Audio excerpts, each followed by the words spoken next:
Good morning this wonderful Tuesday, the 15th of March, 2022. We are back on your screens with yet another edition of our breakfast show here on the community desk. I'm here not alone, obviously. I'm here with my co-host, Zipporah Mshala. Good morning. Good morning, Alex. How are you this beautiful Tuesday I'm good. Indeed, it's beautiful. But yet again, not forgetting that we're still in the morning period of our late father, actually, the fourth Republican President, Mr. Rupia Bozanbanda, who passed on 11th of March 2022. We're still in that mode, and yeah, let's keep remembering his legacy and the lessons that he had laid down. His life is in full-time service to contribute to the national development. Indeed, may his soul rest in eternal peace. That said, we have, as always, lined up a very perfect program that today we're going to be discussing a lot of issues. I must mention Zipporah, and on our desk we'll be discussing the children's right, by joining by representative from the Advocacy for Child Justice, and the other one will be actually unpacking the State of the Nation address, which was done by our President, Mr. Hakainde Hichilema, to just get to see what issues, pertinent issues that relates to development and things that we need to take note as a community. And the other one will be us actually discussing on this very edition the gender issues. We'll be joined in by another guest. So we invite you, when the phone lines are open, do join us by contributing. Be aware that we are also streaming live on Facebook, and you can just, do drop your comment and we'll be able to review as usual. Zipporah. Yes, indeed. It's a very, very fully packed session today, as you mentioned. We're very expectant, and especially for me, I think on the presidential address on national values and principles, we've seen a number of people reacting. The same, some are saying, no, he didn't talk about this, he didn't talk about that. And one pertinent thing I've seen people complaining about is the issue of the rampant suicide cases. Yeah. In the country. So they feel that should have been addressed. So we're going to be joined by a clergy who's going to just help us have a view on what was addressed in the State of the Nation address on national values and principles, where the pertinent issues really handled, where the issues of moral concern actually handled in the country. So I'm just going, and we're going to invite you, our viewers out there, to just give us a view on whether you think that the State of the Nation address was adequately packed to expectations. But then before we just go in depth, let's just have an exercise. You seem so... For sure. You seem already gloomy, but then... To wake us up for sure. Let's have an exercise, and we do encourage you to join us as we do this together.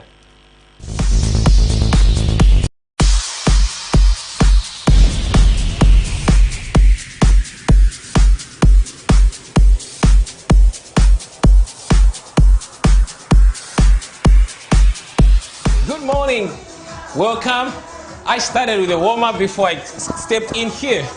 And let's do it now. 5 minutes workout. Make sure that your partner joins in, your children that comes in. And let's do something today now. So this is what we're going to do today. We're going to start with the hands now. Shoulder press. Let's go.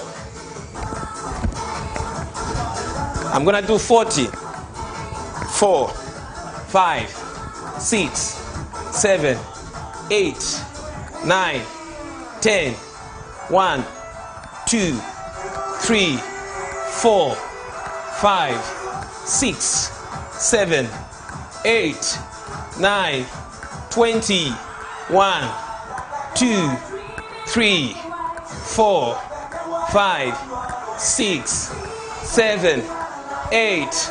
How many? 30. 1, 2, 3. Go. 5, 6, 7, 8, 9, 40. Great workout. I'm already feeling this. So let's go. I'm dealing with the hands. Let's go. 1, 2, 3, 4, 5, 6, 7, 8, 9, 10. Okay. Next 10, I'm going to bring the hands to the front now. Let's go. 1, 2, 3, 4, 5, 6, 7, 8, 9, and 10. All right, so we've done 60 for the hands. Let's go now. Remember last time I was here, we were running, we were jumping. So today we're gonna do it differently now. Here we go. There you go. Stay at that. Just stretch your legs. Good for you in the morning. Let's go. Stretch. There you go. There you go. Let's go. Let's go.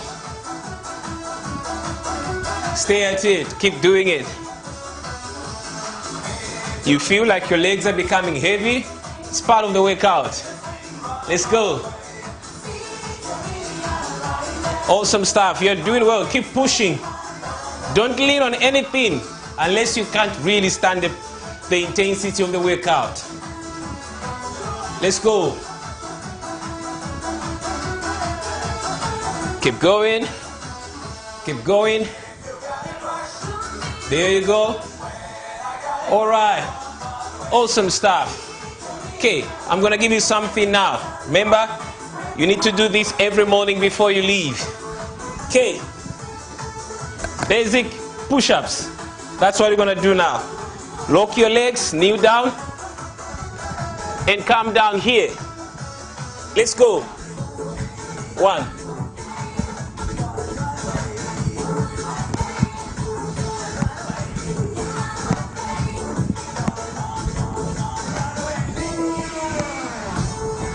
10. Let's go.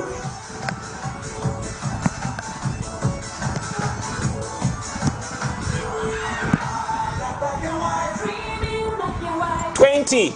I'm going to give you a 5-second break, but it's within my time. Take a break. You can do 5 minutes, seconds.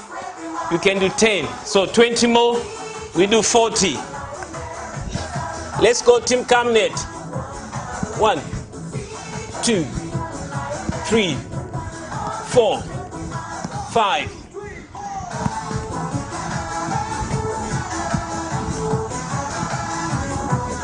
10. Then you take your 10-second break, but I'm not going to take that long break. Okay. Last 10. Then I've given you 40 push-ups. Anybody can do this. You kneel. Let's go. Last 10. 1, 2, 3, 4, 5, 6, 7, 8, 9, 10. Great stuff. All right. Thank you so much. And that's it for today. I'm going to see you again next time at the same time. Make sure that you do this every morning before you go for your duties. Thank you. I sign out. Machisa Isaac is my name. A very interesting exercise indeed. Alex, I had a wonderful time. I don't know about you. Yeah, I love the consistency from I'm sure you've seen that now I've woken up. Yes, both. Before we were sleeping, I'm telling both. you. And always Mr. Isaac Machisa does the thing, and he always keeps us alive on this set, because without him really we can end up sleeping after 2 hours of talking and sitting. So we needed that. Honestly, I hope it actually did save you right as well from home as you're preparing for work, for school, or for any other really endeavor that has to come on a Tuesday. Definitely. And yeah. Alex, before we start, we always have the health segment. And today we're looking at what can harm the kidneys with Dr. Ntemena Yikona. And just to let our viewers know out there, our health segment and our money market are actually up for grabs in terms of sponsorship. So you can come on board and sponsor the health segment and the money market as well. Get visibility for your company. And Alex, if you remember yesterday, we were talking about kidney issues and all that. Yes. And today we're just going to take a look at what can harm the kidneys. This is the do's and don'ts. So let's just have the doctor join us on set, and then we'll delve deeper into the topic. Let's do this.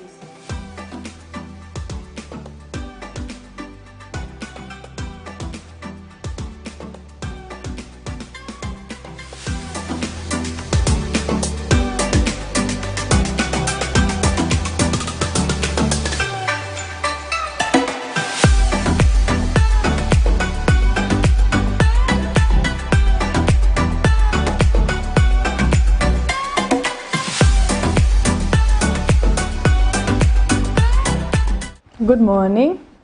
My name is Dr. Yikonga from University Teaching Hospital. I'm from the Department of Internal Medicine, and I'm also a member of the Medical Women's Association of Zambia.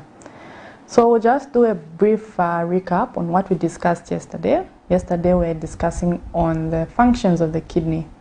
We mentioned how the most important function is on how the kidneys eliminate waste products from the blood, from the body.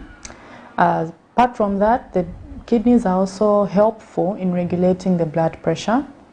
They also help in salt and water regulation, as well as minerals for the bones, and also in red blood cell production to prevent us from having anemia. And so today we're going to discuss on what could go wrong, what are some of the substances that can harm our kidneys. So one of, there are quite a number, but I'll just discuss a few. One of them is over-the-counter medication, such as painkillers. And so it's advisable to, before we get medication from the pharmacies and whatnot, we should have advice from the doctor to say, oh, I think this is the best painkiller for you, or don't try this one and whatnot. And so there are times that we may be experiencing chronic pain, maybe chronic back pain, chronic stomach pain, which has been there for some time, and we go to the pharmacy and get, NSAIDs like Brufen. I'm not saying these medications are bad. They are good in stopping pain, but it's better that you take them after getting advice from the doctor, because drugs such as Brufen, if you take them for a very long time, it can injure the kidneys. Okay, so number one is over-the-counter drugs. Okay, these are some of the things that can harm our kidneys. The other substance, for example, processed foods, confectionery foods, living a sedentary lifestyle, not eating healthy foods, too much oil, too much fat, These are some of the things that can cause harm to the kidney. Then one of the other causes, which we actually see is one of the main causes, is if someone has comorbidities. For example, hypertension, diabetes, obesity. These are the three main causes of injury to the kidneys. Okay, and so it's very important for us to control these. What I mean is that if you are found to have hypertension, it's important for you to control that blood pressure. If they've prescribed medication, it's important for you to be adherent to that medication, okay, so that your BPs are controlled. If you're diabetic, it's important for you to take medication, to have the right diet, so that your sugars are controlled. If you're found to have obesity, okay, you work on losing your weight, have a good diet, lose weight, exercise and whatnot, so that we won't see these harmful effects that happen to the kidneys, okay. So amongst the causes of what can harm the kidneys, okay, hypertension, diabetes, obesity, some of these comorbidities, as well as eating processed foods, not drinking enough water as well. If you're always dehydrated, okay, it can cause some harm to the kidneys. So it's important that we drink enough water. Recommended amount of water to drink, we mentioned it's 1.5 to 2 liters per day. So it's important to keep hydrated. Then the other point is not to get over-the-counter medication, because it can be harmful to the kidneys, okay? So before getting any medications from the pharmacy, it's better to consult your doctor so that the appropriate prescription will be written.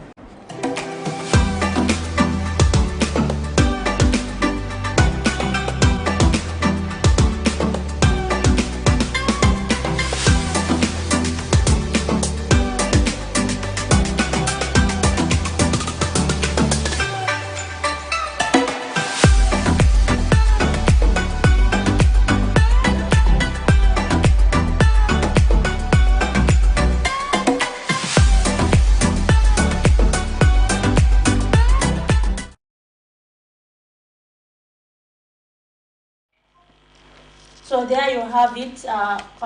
The doctor there explaining to us what can actually harm the kidneys. And one key emphasis there was to drink a lot of water. That was very, very profound, Alex. Yeah, that's quite. Yeah, water is basic, and not just for kidney, but in this scenario, we're talking of really what can harm and what can actually help in ensuring that you don't have such problems. And water actually happens to be one of the solutions that you can actually, endeavor to do and maintain that. They've said it's about 2.5 per day. At least, is it minimum? I drink that myself. Even I more. don't know. No, I'm a water drinker. I think do I remember last time I You don't, maybe you just drink 1 cup. But personally, I drink a lot of water. I think I didn't exceed the 2 liters per day. Shine? I like drinking water. Shine? Yeah, anyway. Then that advice is for us, some of us, to start, uptaking water and keep ourselves hydrated. Yeah, so next on our agenda, Zipporah. Okay, so next on our agenda is the money market. We always have to know how the dollar is doing against the kwacha, or rather how the kwacha is doing in comparison to the dollar, for you to know how your day will be. And so we just have the money market right now. And so we have the Great British Pound, which is buying at 23 kwacha 31 ngwe, selling at 23 kwacha 75 ngwe. We have the euro, which is buying at 18 kwacha 89 ngwe, selling at 19 kwacha 26 ngwe. We have the US dollar, which is selling at 17 kwacha 86 ngwe, which is buying rather at 17 kwacha 86 ngwe, selling at 18 kwacha 20 ngwe. The South African rand, which is buying at 1 kwacha 19 ngwe and selling at 1 kwacha 21 ngwe. So Alex, if you can see there, we have seen the kwacha actually appreciate in terms of buying. Yeah. It's going at 17 kwacha 86 ngwe and selling at 18 kwacha 20 ngwe in comparison to yesterday. Yesterday it was at 18. Concerns, actually. Yeah. But now I'm sure we can see some appreciation there. Yeah, it's a right trajectory in terms of the performance of the kwacha to dollar. Indeed, we hope that it will be maintained on that pace, really, regardless of the factors that are in play on the international market and the oil prices internationally. So we hope it actually performs better. And just a reminder to our viewers out there that the money market is actually up for sponsorship. You can come on board, sponsor the health segment and sponsor the money market and make your company known, get visibility for your company. Indeed. So right about now, we just go straight into zooming stories that made headlines on Community Desk, and we have one on girl education. Zipporah, just narrate a bit before we even jump on that story. Okay, so the issue is that, where sanitary towels have actually been a topic for a very long time, where we've had these stories that girl children are actually failing to go to school because they do not have sanitary towels. And that we've had different stakeholders, like Plan International, saying reduce taxes on sanitary towels, make them more affordable, and all those things. But then in December, actually, I attended a girls in Daba in December, on 14th December, at the Bush International Conference, where the Minister of Community Development was talking about the Child Code Bill, saying they will actually begin to debate the same in Parliament upon Parliament reopening. Oh, yeah. That was last month. And then they said, in line with that, they're also going to start, upon opening of the new school year, they're going to start a program of making sure that public schools are given free sanitary For free, towels. yes.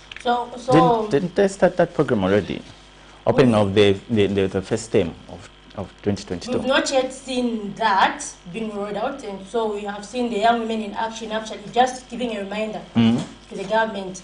So that was in Chikankata, where I think it was the other week where we went in Chikankata and we found that there's this problem that is there. So these girls are saying they miss about maybe 5 days of school per month on average.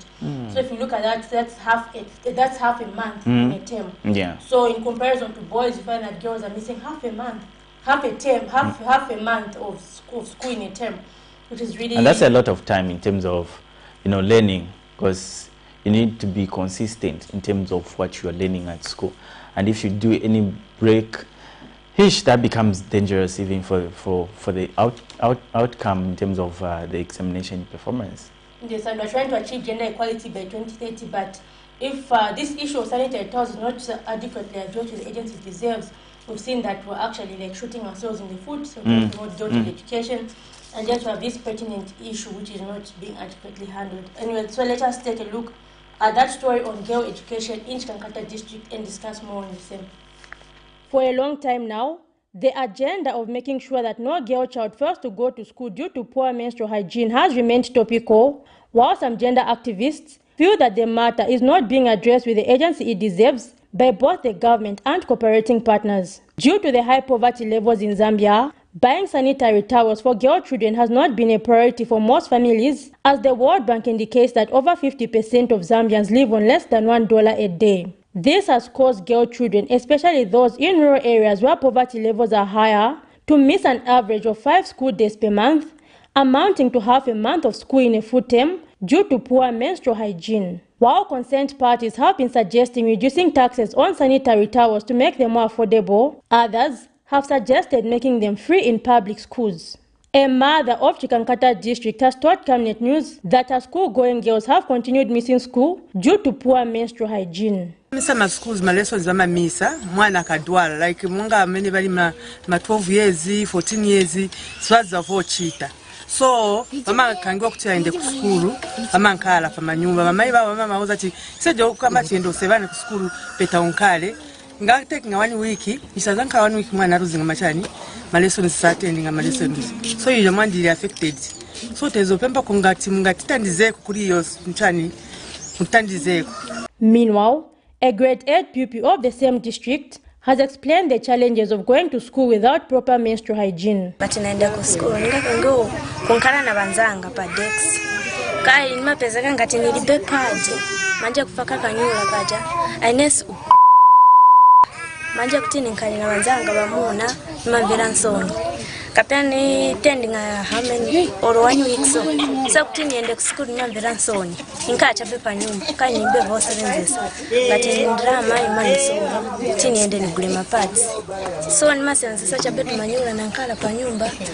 Paja kakapaka kanyula naenda na samba. Ku school kuti niende chinkanga. Kai kubene vose lenzeso ku school. Minister of Community Development and Social Services Doreen Mwamba, during a Girls Indaba held at Mulungushi International Conference Center in December 2021, committed to ensuring that the new administration would embark on giving public school sanitary towels upon reopening in the new year. Young Women in Action Senior Programs Officer Ms. Walia Mukuka has challenged the UPND to embark on this cause if to attain the desired girl child education. So we want to remind our government on the promise they made that they will provide sanitary towels to all the young women, all the girls that are in school, especially the vulnerable girls, to please ensure that they deliver on their promise. We would like to see that the girls are not staying out of school because they're on their periods. There is nothing that we can do about our periods because this is a natural thing. So we need the government to come through right now.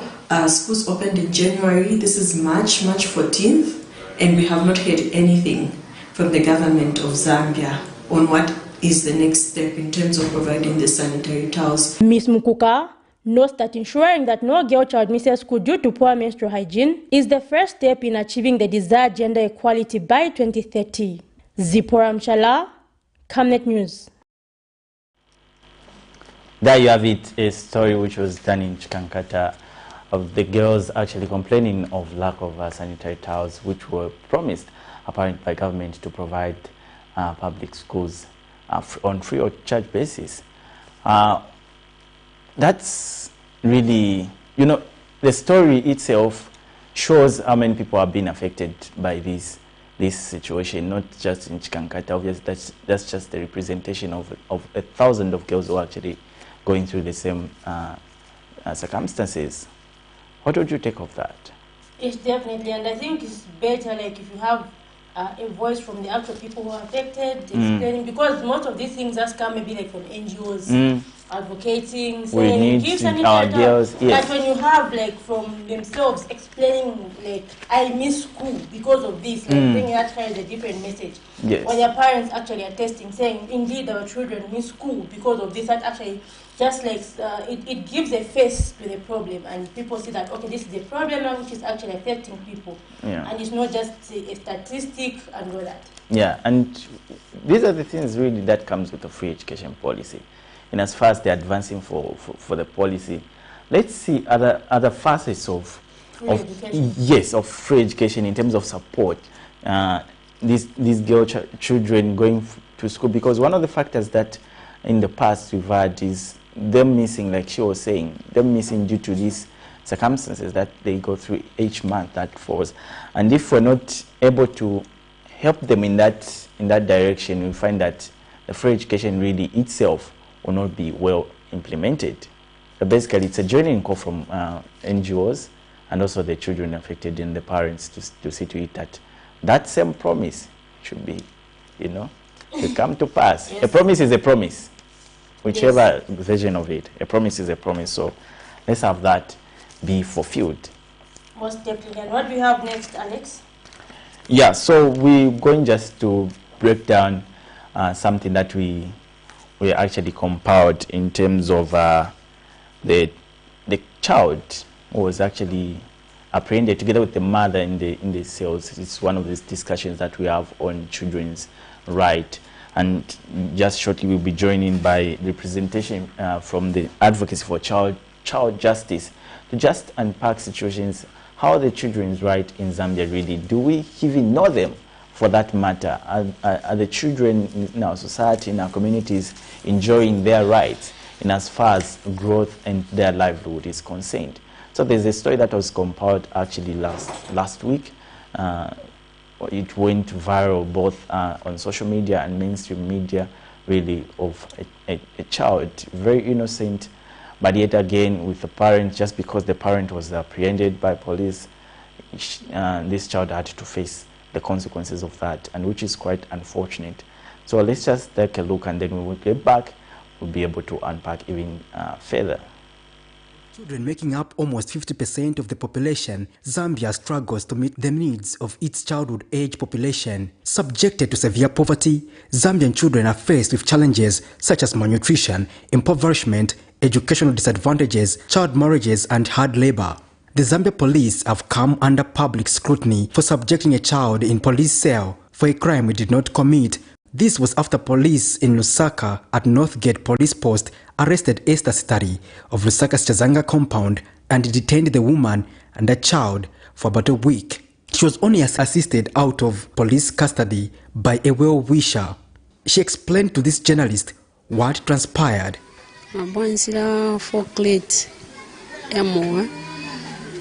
So after I create 4 crates more, nabwana kongolesa hapo, then malait after yanabwaya enda mba bwana si ya fridge one obwa pesa kama pwanyi kama fridge au nonge kama. So after wabwera paka mati tipendelane ndepansamba kupendelana bwa pesa ndrama na kongolesa basona. So then wambili mawana pwanyi kama fridge demo nsambira kuvutanana pakata pia pesa katapeka na police penda ndrama ya bwafika 1 2 3 1 pin 3. So manje paniona kugani wa police wanakugani pamoja na mwana kwa mnaenda kwanji ku police naenda pamoja na mwana. And this is the bar where she used to wake, and the father to the child is disappointed that her child was subjected to inhuman conditions. Panezo pelekera mwana mungwala, sorry, not mungwala, what's this? Madai pana milk it. Ndiye pamene nando peza ati awamai wali mu custody. Ndiye pamene wajanabu aniofya wajaza ati iwe kumbe nonga tuuze. That's when nabwana shita capture ja picture ya mwana wanga. Then at the end of the day nabwana was that is it in order, is it in constitution, in the laws of Zambia kuti vindu vikazingala vindu munjiraso wanza uchedwa na kuchedwa enda kuli konse tikulonga. So my concern is about the health of that child, because my child has been amenanala kwa ni mai wake, of which ni tete wake nivo mera tunzali pira, but how come wana wanga pezeke mu situation yaso? This is the matter that has grabbed the attention of child rights activists like Henry Kawe. This confirms what the Minister of Home Affairs said a few weeks ago, that the police were involving themselves in activities that are not to their level. So we appeal to the Zambia police to ensure that those things don't happen. But we want to urge the public to be sensitive towards children.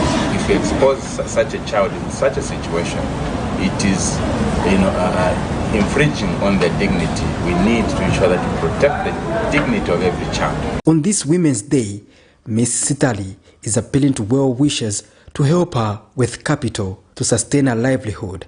Pembeko chabanga nitanze kondra ma business kozi singa kwanise kusenzera mundu ngaende kujere for at least nitanze kuchena ambache business yanga chira kusenzera mundu anganiperekese kujere na mwana. These challenges are common in low-income areas and people continue to face them, thus magnifying the perception that justice is a preserve of the rich. The Police Public Relations Unit could not provide response to the matter by broadcast time. Patrick Soko, Camnet News.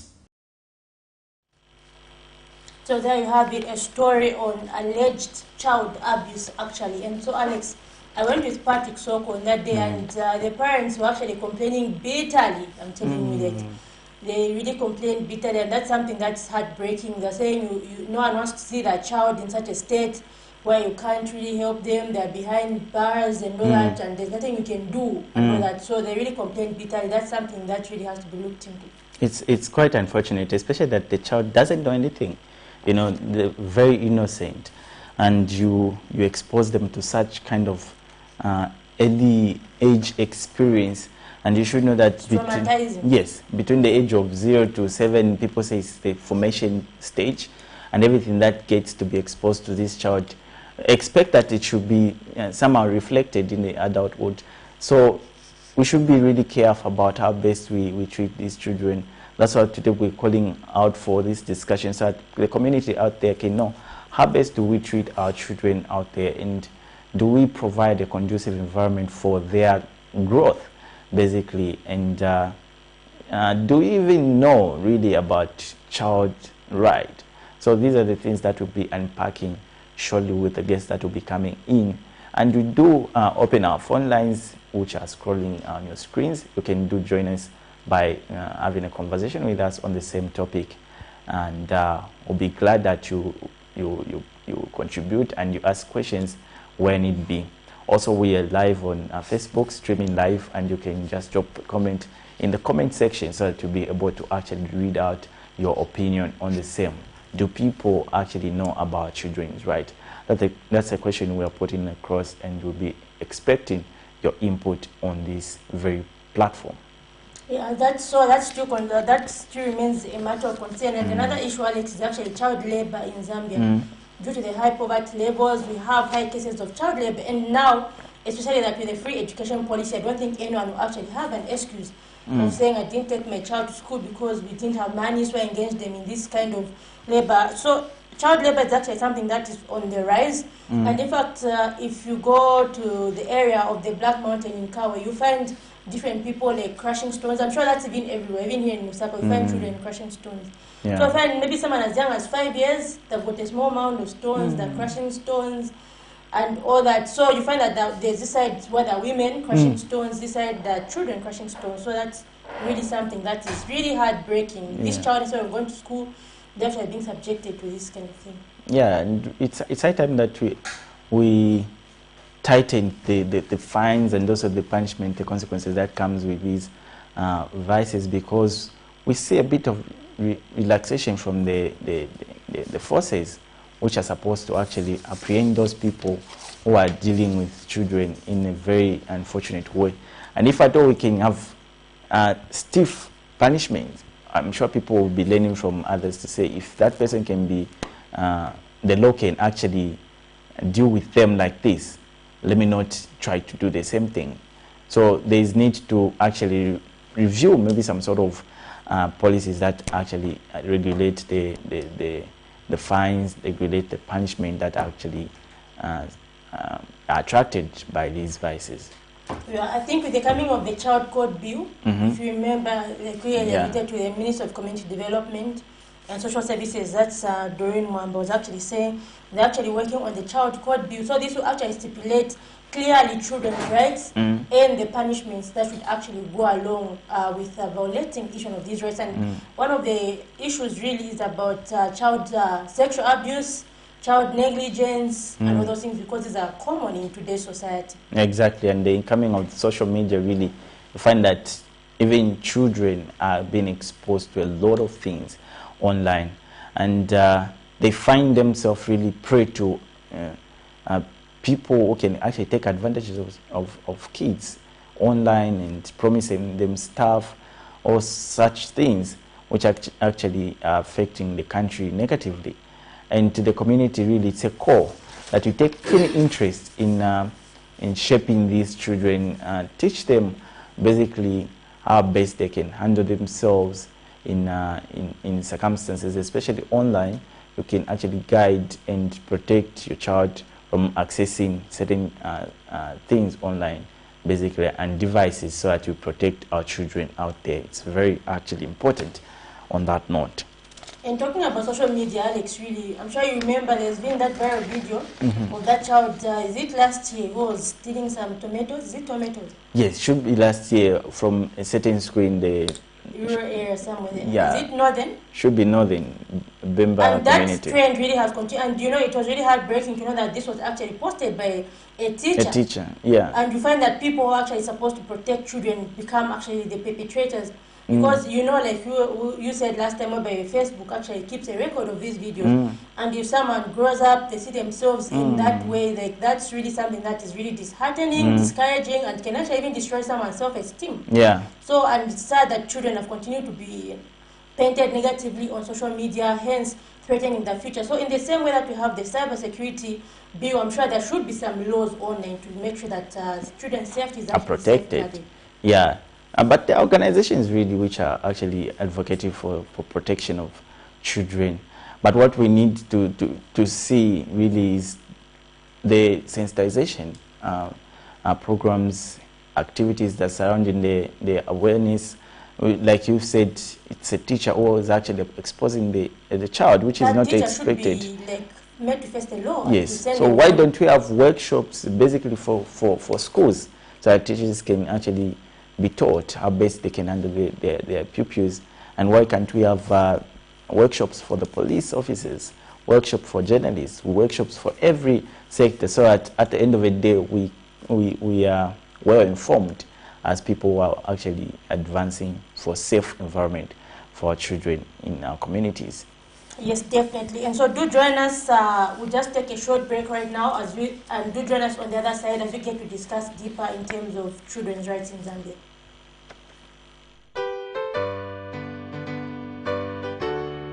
Pastors Victoria and Moses Chiruba, the board and management of Camnet Television, the leadership and church members of the Healing Word Ministries International convey our deepest condolences to the widow, children, grandchildren, and great-grandchildren of our late former Fourth Republican President of the Great Republic of Zambia, His Excellency Lupia Bwezani Banda. May his soul rest in eternal peace.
Camnet TV is becoming big and better. You can now watch Camnet TV wherever you are around the world, simply by downloading the Camnet TV app.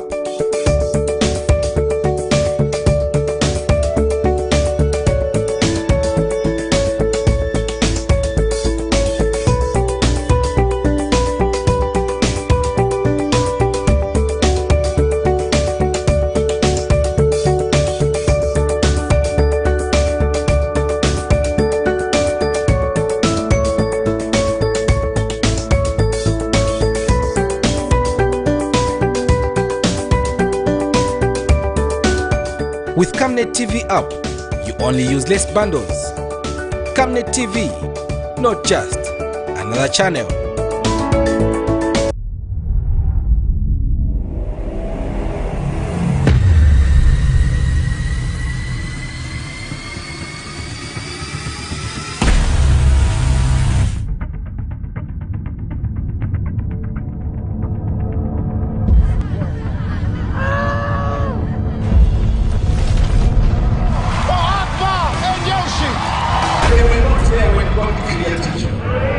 The Bible says, I knew you before I placed you in your mother's womb.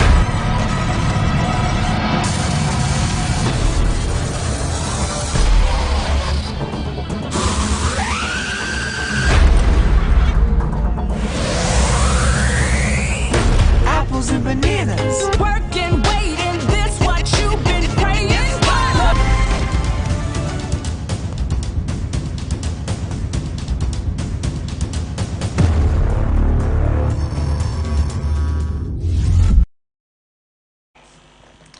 Welcome back to our breakfast show. So we're just discussing children right in our communities and how best is Zambia performing in terms of just to bring about safe environment for children in our societies. We reviewed earlier on a story that involved this child together with the mother being detained for about 4 days in police custody, and it was quite unfortunate for this child.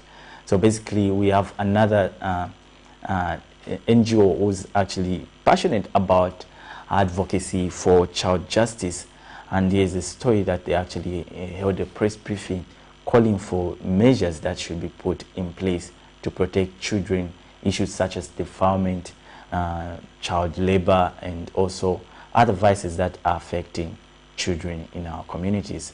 Let's just take a look, and when we get back, just dive in deep of the story.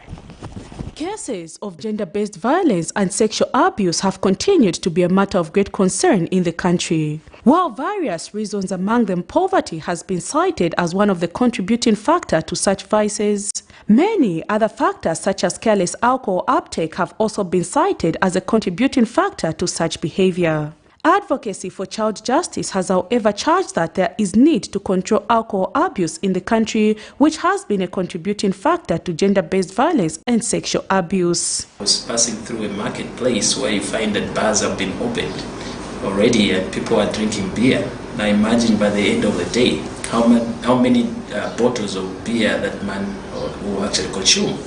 And in terms of productivity as well, it actually affects the nation itself in terms of production and productivity and economy, and that also affects the issue of the mental faculties of a human being, which actually affects their emotions, affects their cause. They can't control themselves. No matter you find that these, at the end of it, they're actually contributing to gender-based violence. And Mr. Njovo says there is need to scale up work and touch on legislative protection of women and girls in Zambia by working closely with the policy and lawmakers in addressing the existing gaps in the local laws that perpetuate sexual gender-based violence. Fellow Zambians, our women and girls have suffered far too long.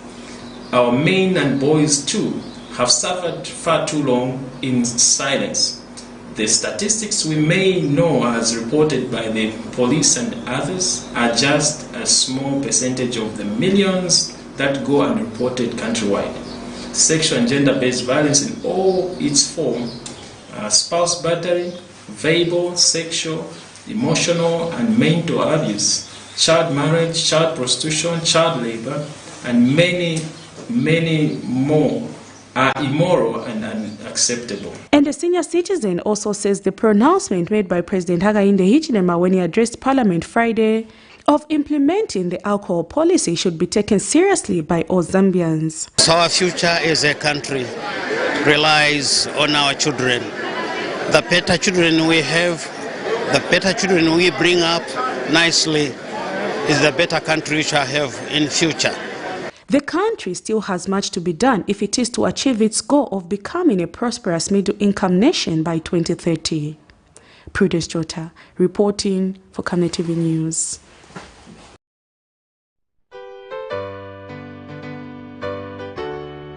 Pastors Victoria and Moses Chiruba, the board and management of Camnet Television, the leadership and church members of the Healing Word Ministries International convey our deepest condolences to the widow, children, grandchildren, and great-grandchildren of our late former Fourth Republican President of the Great Republic of Zambia, His Excellency Lupia Bwezani Banda. May his soul rest in eternal peace.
Hello, I'm Deborah Lukalu, all the way from South Africa. You are watching Camnet channel, not just another channel. God bless you. Stay tuned.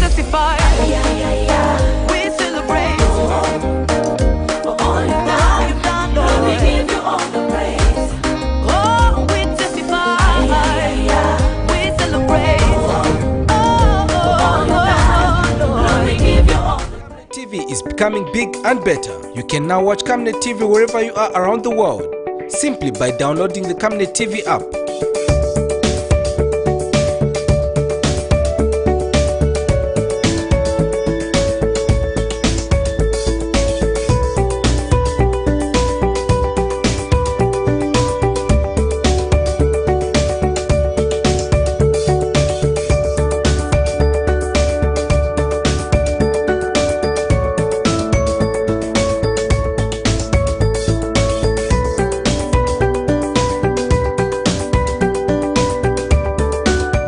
With Camnet TV app, you only use less bundles. Camnet TV, not just another channel.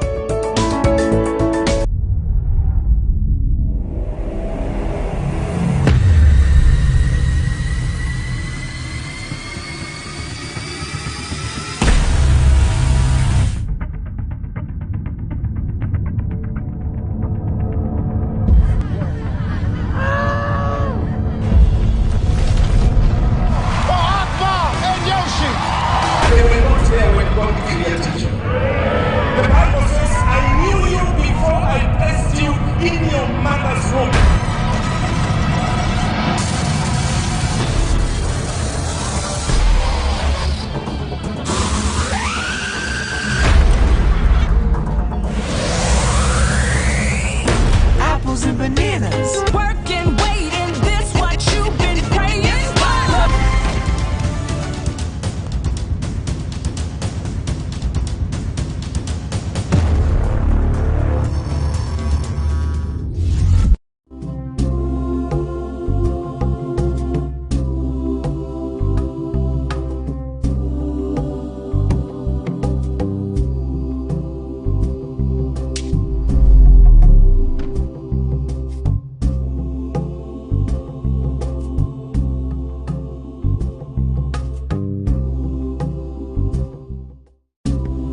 So welcome back to the show. We have been joined by wonderful guests this morning who are just going to help us discuss the issue of children's rights more in detail. So we have Ms. Maliseti Nalukwi, who's a Project Assistant Officer for Concerned Citizens for Justice and Human Rights, who's joined us here on set. And we have advocates for child justice, Ms. Suzio Simfukwe, who's actually also going to unpack the children's right, as we earlier alluded to.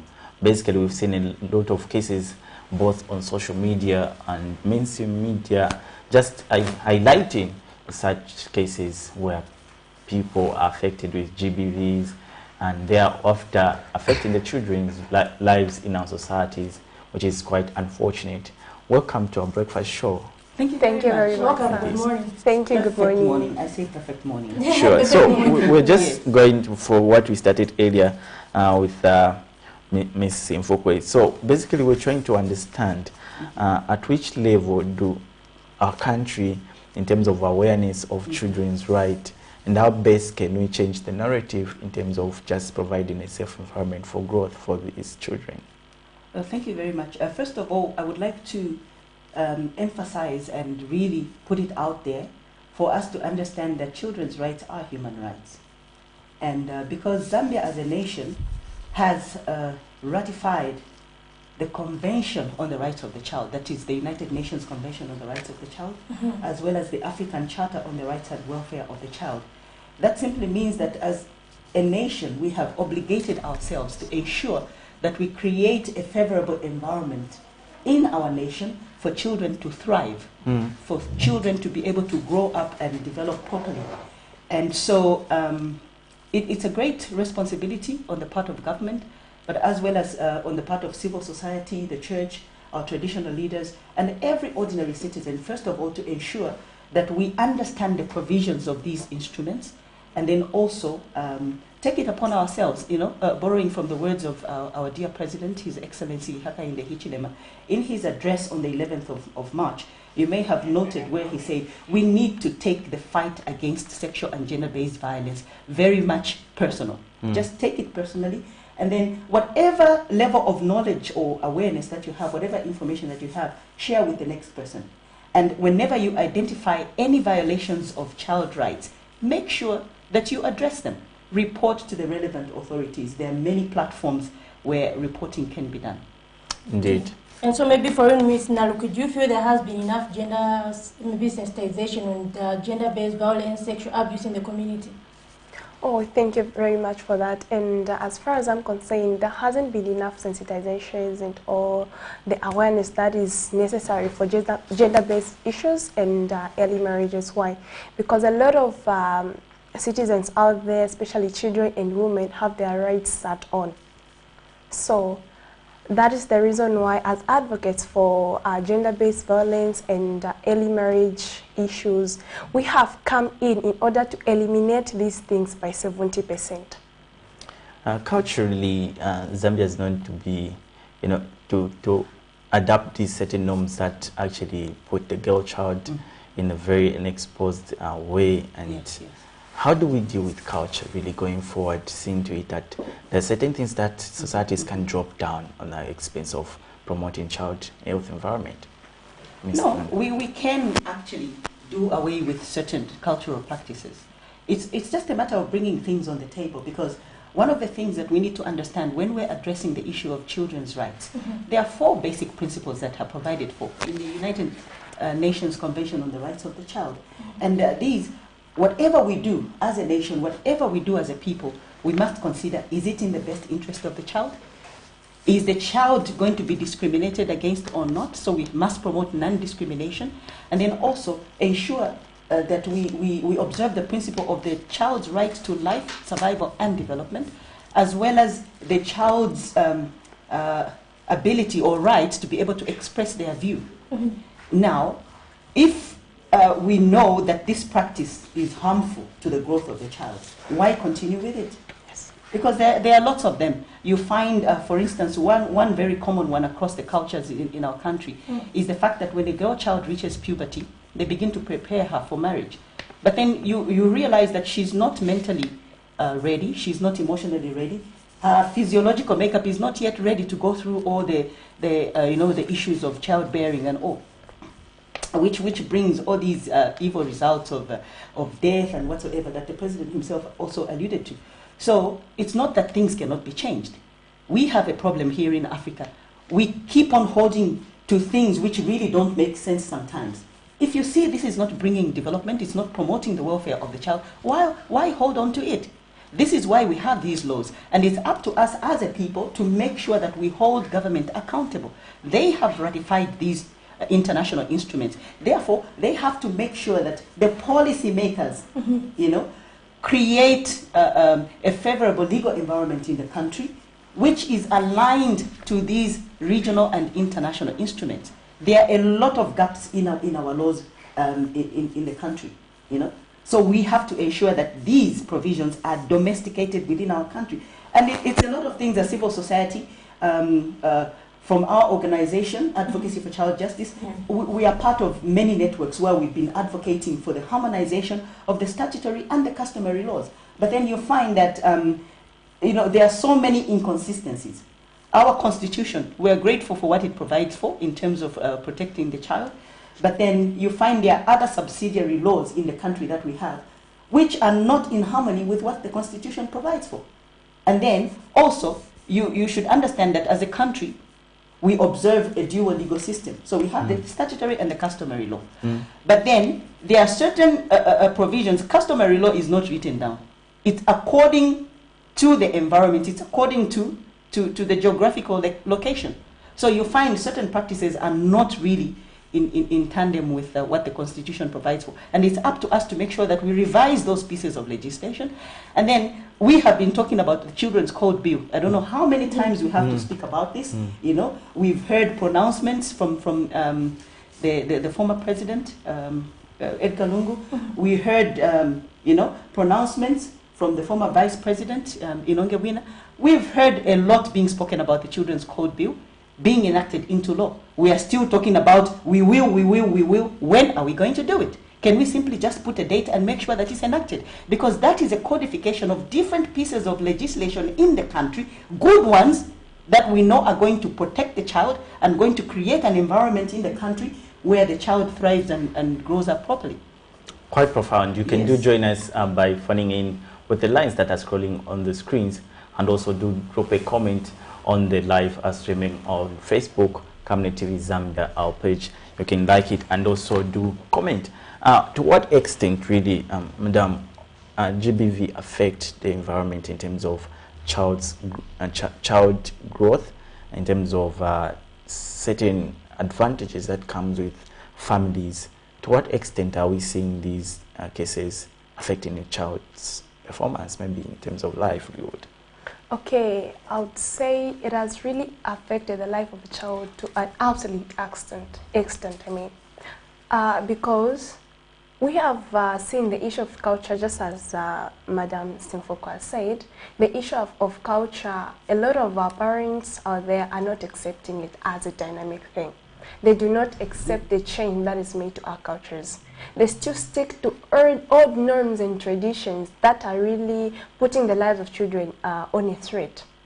Hence, putting their lives into a no-go area, into a circle of survival, such that children do not have a voice. They take children as people in the making, possessions of the society, or possessions of their parents, and not normal human beings as every adult is supposed to be treated. That is the reason why we are creating, now we are coming up with programs, sensitization programs to go around the country, Zambia, so that we can at least sensitize these traditional leaders, we can sensitize children, we can have one-on-one discussions with these children so that we can at least speak a voice of change into their lives, because it is something that is really affecting the lives of the children, because they cannot go ahead with their plans, they cannot proceed, they cannot do anything all what they're telling them is that stick to the tradition. You are walking away from the tradition, what norms, you understand? So that's what we do not want. We want children to have a voice as well. We want women to have a voice as well. When you speak a voice of change, that person should transform it again to another person. So it should rotate in that circle. Okay. Just before Zipporah comes in, let me just ask, we have a lot of organizations calling for these changes in terms of constitution reviews and everything. The question is, are these organizations doing much in pushing for this agenda? I think we've overdone ourselves. We have really, really overdone ourselves. The same children's code we have been talking about, do you know how long we've been fighting for this? We're in the 17th year now. Does that make sense? One thing the people of Zambia need to understand is that Zambia as a nation reports to these reporting mechanisms. Zambia reports to the African Committee of Experts on the Rights and Welfare of the Child on progress on implementation of the rights of a child in the country. It also reports to the UN Committee of Experts on the Rights and Welfare of the Child, as well as other reporting mechanisms on sustainable development goals and all that. And what happens, all the countries that are party to these conventions and charters, they actually provide recommendations to the government in terms of what they feel could best be done in Zambia in order to create that favorable environment for the child and for children's rights to be promoted and defended.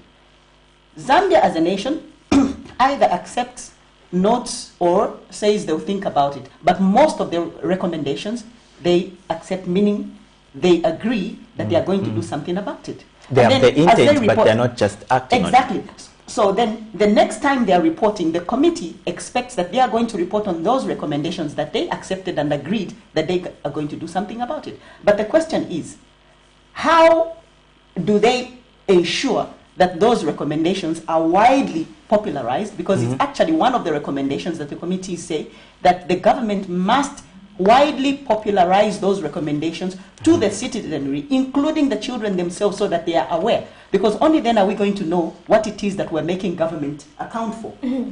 So every time there is reporting, then we as civil society as well, we do submit our own, what is called an alternative report or a complementary report to what government reports. We also work with children. As Advocacy for Child Justice, we've had that privilege of actually mobilizing children from all the 10 provinces of Zambia. We create dialogues, we do public hearings where children table their issues regarding their welfare and their rights with the civic leaders in their districts, in their provinces.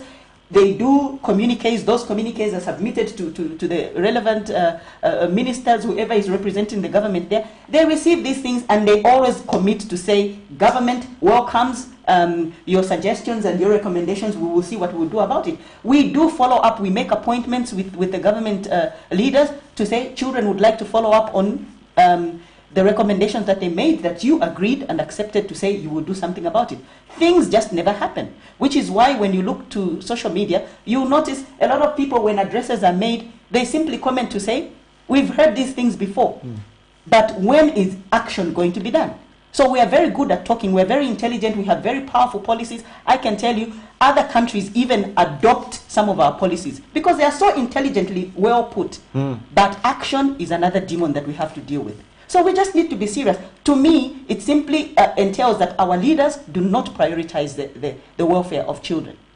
So we are there to speak about children's rights, and we are in all these reporting mechanisms. Nothing is being done. A lot of the things I can tell you, because I've been a part of popularizing these recommendations. We go through all the 10 provinces, bringing government line ministries together, bringing non-state actors together, and I can tell you people are totally blank, including people in government themselves. I don't even want to mention names lest I be jailed, but there are some people, especially now. No, you can't. You've been promised freedom of expression. Yes, freedom of expression. I can give you a very perfect example, because I was part of the team that was actually compiling the alternative report that was being submitted to the international level, UN CRC. So then I read in my research, as we were putting down this report, that someone from the Ministry of Justice, who was expected to actually, be the final person to look at the children's code bill and ensure that it's taken to Parliament. He's the one who was presenting that state party report to the committee. And yet, when we visited his office, he was actually wondering what the Children's Code Bill is all about. Now, is that normal? No, it's not. I was so upset, and I said I couldn't believe it. So I thought maybe I had missed it. So I had to go back and research. I was very sure that he's the one who read that report. Well, and yet he was totally blank about the Children's Code Bill and kept on promising. So for me, I simply excused myself and I said, I'm not sure if I'm the only one who feels this way, but I really cannot point out any reason why the Children's Code Bill should stall for so many years. So can you kindly just give us a date when it's going to be enacted? We keep talking about these things, but we never act. So could it be maybe a lack of political will, or maybe should I say, what are your expectations from the New Dawn government, since you said for 17 years it has been stolen? Yes, our expectation from the New Dawn government is that if they could kindly put action to their words, if they can put feet to what they promised the people, because we've been promised many things. Our people are still suffering. Our people are still dying in poverty, wallowing in all manner of undesirable living conditions. So all we want is let there be action to our words. Let's not. We're not dumb people. Zambians are very intelligent people, and I think we know what we want, which is why even as we were voting the new government in, it's because we want a change. But may we please see that change that we were promised. Talking of the code, maybe from the layman perspective, because we are representing the community here on the particular desk, what could be some of the advantages of us adopting that kind of a law in our constitution and making it something that we can run with as a country? What would you cite as advantages of that bill? Firstly, I mentioned the fact that the subsidiary laws that we have currently are inconsistent. They are not in harmony with what the Constitution of Zambia provides for. A very good example that I often give and many other people give is when it comes to the definition of the child. Do you know that in Zambia, we don't know who a child is? Firstly, according to the Constitution, it says a child is any individual who has attained the age of 18 and below. Simple grammar will tell you that all of us in this nation are children. Because you and I have attained the age of 18. So it means we are children. Anyone who is below 18 is a child. So we've been saying, can you please revise that piece? So it's not really clear. It's not clear because according to the Constitution, we are all children. Anyone who's attained the age of 18. Yes. That's quite technical and very specific. Exactly. So this is what we've been saying. You know, the Law Development Commissioner has come in to say, can we please change that? The UN Committee on the Rights of the Child, the African Committee of Experts on the Rights and Welfare of the Child, they've recommended to say, can you please change that piece? Because as it is, we are all children. Then come to the Juveniles Act. The Juveniles Act, which is supposed to ensure that children that come into conflict with the law have access. It says a juvenile is one who is 19 years old and below. Then, according to the Marriage Act, you will find that the Marriage Act, it mentions the age of marriage somewhere 21. But then, 21. It also allows a child who is 16 to get married with consent from the parents. And then, if the Constitution now supports these subsidiary laws, that means we're actually promoting child marriages. Yes. So we may be speaking against child marriages, but according to our laws, we are actually saying children can get married because a 16-year-old is a child. As long as the you see what I mean? Yeah, I'm saying so that Madam nodding. Yes, so now, it's true. A lot of and I can tell you this. A couple of years ago, maybe about 2 years ago, Zambia, in terms of child friendliness, on the child friendliness index in Africa, it was sitting on number 48 out of 52 countries. Zambia was rated among the war-torn countries. You know, those countries where you hear there are genocides and all these things, that's where we were categorized as Zambia. Meaning that Zambia is a deadly place for a child to grow. Oh no. We need to flee, run for our lives. The country is not safe for our children to grow. Just about last year, it then went to number 38. But that's not to say anything has improved in terms of promoting children's rights. It's simply because other countries are faring better, so we've been pushed a little bit on the ladder. Meaning it's like we are in an intensive care unit in terms of raising a child in the country. And that is very, very serious. And one of the things that actually contributes to poor rating of the country in terms of child friendliness It's because of these pieces of laws. There are a lot of things. There are even what we call optional protocols. Optional protocols are those which are like annexes. You know, when you look at a convention or a charter and you realize there could be some things which are missing. So then, like the UN Convention on the Rights of the Child, they realized there were some things which were not addressed. Issues of child trafficking. As I was coming on my way here, I was hearing of a child that was abducted in Mongu and was finally found by the police in Senanga. They caught up with the traffickers. So child trafficking is very rife here in this country, and although we might say no, it's not so much, but things are being done underground. We've heard stories as an organization of in the communities where some houses, people don't know what goes on there, but they just see strange faces. Or foreigners, there is a lot going on. Others, people are actually put, you will see a truck, you think it's carrying goods, but in the middle there are people there. We've heard such stories of people caught, but we never speak about these things. So what we've been saying as advocacy for child justice, as civil society, is that we need to make sure that the government ratifies those optional protocols because they are there to protect the child. So what is taking them so long? Because there are 3 optional protocols. There is the optional protocol to protect children from pornography and all this exposure, you know, to cyber issues. Then we also have a communications procedure, and this is the one which provides for the fact that when a case is like when the parties involved in a case feel like justice has not been granted, and they've explored all possible platforms that the country provides, and they still feel that justice has not been provided, they can actually go to the regional court. They can actually report to the regional platform so that they are assisted. Zambia has not signed that optional protocol. Why? And yet we are not providing proper access to justice in the country. So there are all these things. It's just unbelievable the way we live in this country. Very interesting indeed. Yeah, and this reminds me of a story I did recently, Alex, in Matero, where there were actually 4 girls who were abducted in a certain building. But then the complaints from the guardians of those children were that we keep reporting this person, but in no time we keep seeing him back on the street. So they're actually calling for police action on the matter, to make sure they look into the issue seriously. So very profound indeed. And so maybe, Ms. Naluki, on the issues of sanitary towels, you know that's one of the issues, that's one of the gender concerns that continues. Earlier, before you came, we were playing a story from Chikankata district where some pupils were actually saying they miss about 5 days of school per month because they can't afford sanitary towels. But then we found that the government actually in December said upon schools opening, they'll give all public schools free sanitary towels. I don't know, maybe you want to comment on that issue. And on that one, yes, it is true, because it is making a lot of children to miss lessons.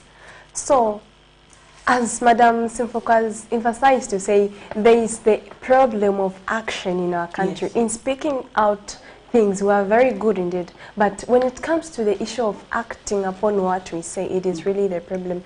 So, I'd rather appeal again to the government to say, may that thing be put into practice so that these children can be promoted the right to education. You understand? It's not everyone who's going to manage providing sanitary towels for their own. It's not every family that is a well-doing family and all that. So I think that matter should be put into consideration very much, like in order to provide the necessaries for these children who are missing classes. And moreover, in this due course of coronavirus and all that, there are no good lessons. Maybe some schools are just learning for 2 hours, 3 days in a week. So that is also a problem. At least if these children, the period that they're missing classes, they would have been in classes. It would have been better, it would have been contributing very much to their passing rate. But to that problem, it is really bringing the pass rate down. So may that thing be put into practice and be put into action. Okay, very profound indeed. And so, Madam Simfuke, issues of social media. We had a case last year where a teacher actually posted a video of a young boy somewhere in northern province who was stealing onions. And really, apart from that, we've seen maybe social media influencers, of course, won't say names, we've seen social media influencers displaying their underage children on social media. And yet, for me, as a journalist, I remember when I was at UNZA, in media, gender and children, there's that course which you took. We learned you should not parade children who can't consent, Yes. or who are not even really aware. I don't Especially know if it's not in their best interest. So they actually, So really, what social media influencers really have been parading their children on social media.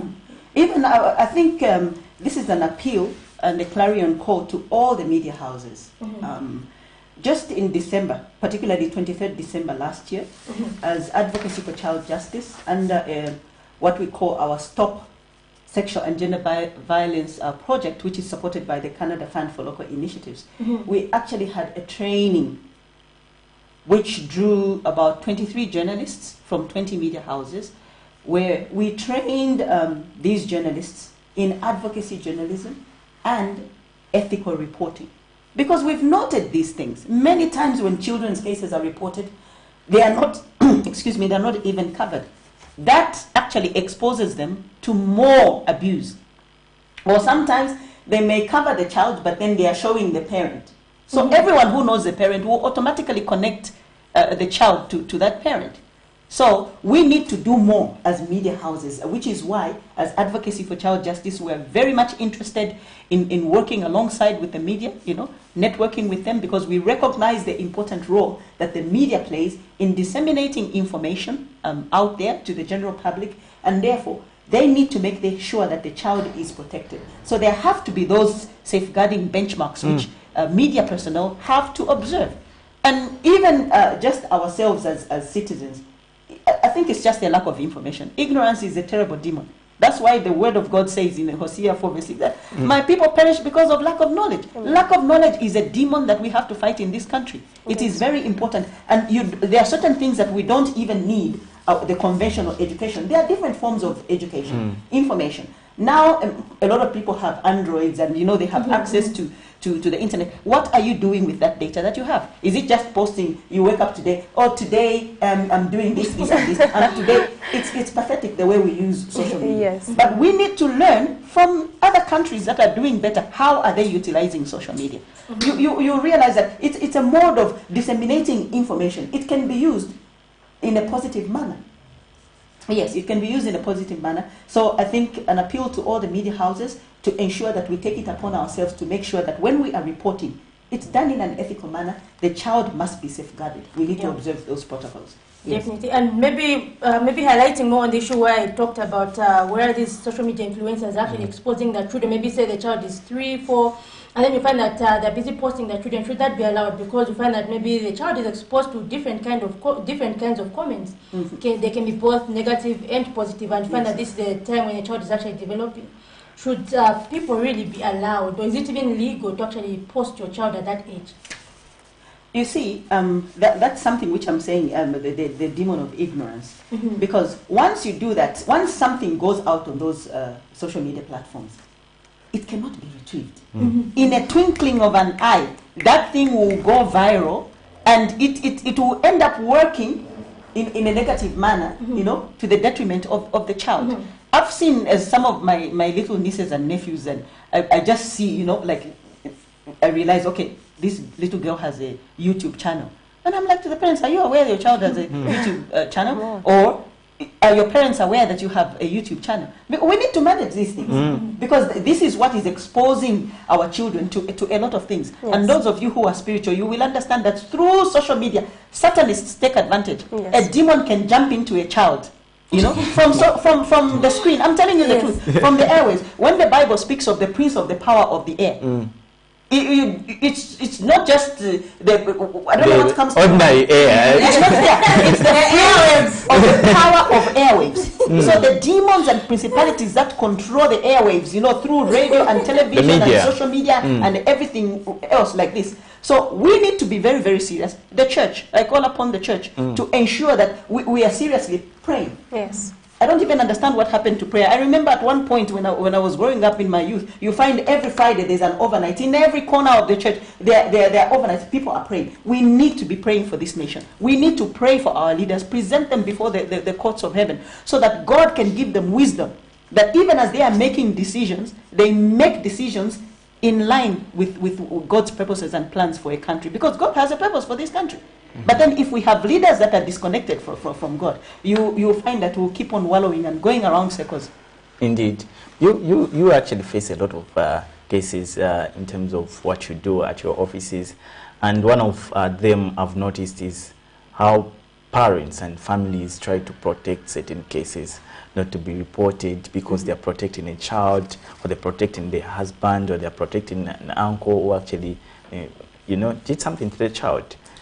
How best do we manage families really to make sure that we do report, regardless of the relations?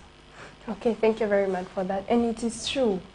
Our families out there protecting their relatives, let's say uncles, their husbands, fathers, and all that from being reported to the courts of law, being reported to the police, concerning the issues of abuse that is being done on the children. Most of the cases you find that the uncles, their fathers are the ones that are having sex with their children. Yes.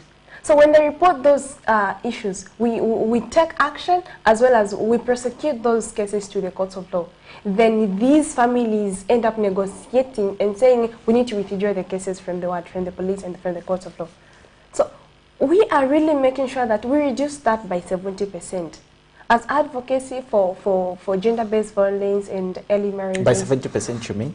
By maybe which year? By 2024, that is during this sensitization campaign and awareness programs that are taking place from January 2022, 11 January 2022 to 2024. We need to reduce that one, making sure we have to reduce that by 70%. Indeed. And 1 or 2 years, are you on the right track? Yes, we are on the right track because we are basically appreciating the kind of political will that our Republican President, Dr. Hakainde Hichilema, brought on to say every person who is found wanting concerning the issues of early marriage and gender-based violence, that person should be reported to the courts of law and to the police. So we're taking advantage of that. As we're going around the country, making meetings, coming up with all those kind of different issues that will bring this thing to the end. This time around, we're aiming at training the traditional counselors as well concerning the issues of gender-based violence and early marriages, because that's the same people who are really insisting much on the traditions. So we need to train them relating to the issues of human rights and protection of the rights of the child.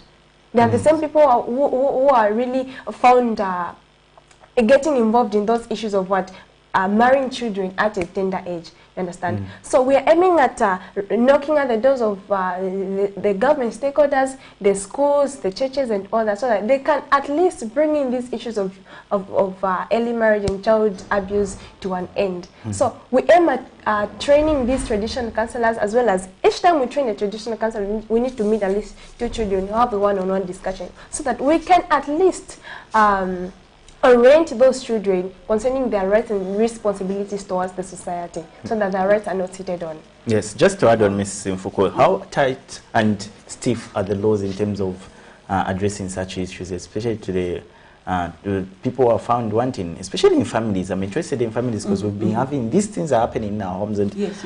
What would you comment on that? I think just as my colleague has said, I think our laws are not stiff enough. And like I mentioned already, because they are just scattered, they are not really harmonized very well. One of the things that we've been doing as advocacy for child justice is actually trying to see how we can collaborate with traditional leaders. This time around, we've partnered with Senior Chief Chiwala in Chiwala Chiefdom in Ndola. We've also partnered with Senior Chief Madzimawe in Madzimawe Chiefdom. And these chiefdoms have actually established themselves as anti-GBV chiefdoms, right at the palaces, and there are courts there where people from the surrounding villages actually report cases of sexual and gender-based violence. And so these 2 senior chiefs have been very vocal in speaking out against sexual and gender-based violence. And we are hopeful that as we continue to collaborate with them, other traditional leaders will come on board. And like my colleague has said, we're looking at working closely with the traditional leaders, because they are the ones who actually enforce these traditions and customs, which are actually perpetuating sexual and gender-based violence in the rural areas. And we've seen that most of them are actually willing. It's just the information which is lacking. Once you go through the provisions of the law, they actually embrace the change and begin to actually draft bylaws. Some of them have actually drafted bylaws which govern marriages in their villages. And those bylaws, they actually provide the punishments and sentences to anyone, any parent who actually gives their children to child marriages. Yeah, so I feel like our laws are not stiff enough, which is why, you know, sometimes I question, when you look at history, the way our forefathers and our foreparents fought for something to bring a point across. I don't know if you remember Lenshina. We learnt about Lenshina. She's a woman who marched naked to make a point. So sometimes I question and I say, do they want us to march naked in order for them to get the urgency of what we are trying to put across? Yes. You know? No. We need to be able to just, in a mature manner, intelligently, as professionals and as technocrats, table issues so that we can be able to address the challenges that we have in the country. So our laws are not stiff enough. Maybe we should begin to advocate for castration of the older men that actually violate the sexual rights of a child. Because one thing we have to understand, when a child is violated sexually, that child's virginity is robbed, is taken away from her. It can never be replaced. You can go through all manner of counseling. Of course, we can pray, but that thing will always be there. As believers, we speak about a second virginity. Yes, it is there. That thing will still, physically, she knows that she's been robbed of that thing. You know, we can comfort her with all that. But there have to be stiffer laws to punish the perpetrators. Because defilement, it's straight. From the penal code, what is provided for is that it's 15 years imprisonment. But we never follow that. A lot of them get away with it. And you see them back on the streets. Well, quite an interesting topic, and also a very serious topic that both government, society, organizations that are pushing for this agenda do more in terms of just providing a safe environment for children out there. Zipporah. Okay, so Madam Simfuka, as we conclude on this segment, maybe we've seen the United Nations Development Program, UNDP, actually indicating that child labor has, levels of child labor have increased after the coronavirus. So really, how would you like the government to handle the issue of child labor in Zambia, especially with the free education that we have? What should be done maybe to people who continue to engage their children in income-generating activities? Thank you very much for that. Firstly, I like to refer to the past, because I think we had quite some good policies, like under our previous government, the UNIP government. I remember when I was growing up, we had what were called trade unions. I don't know if they still exist, because we don't hear much about them. But in my time, even growing up as a youth, they were very vocal. They were in the news, on the radio, on television, speaking about the work conditions of the worker in the country. So I feel like if trade unions and other labor institutions could actually come up with favorable policies and laws in place that can really govern the formal sector as well as the informal sector, so that we are able to draw a line, you know, up to what point can we actually give a child work, and what kind of work, you know, because it should be within their age. And then also, we must look at what the Employment Act provides for in terms of who can work and at what age and what kind of work.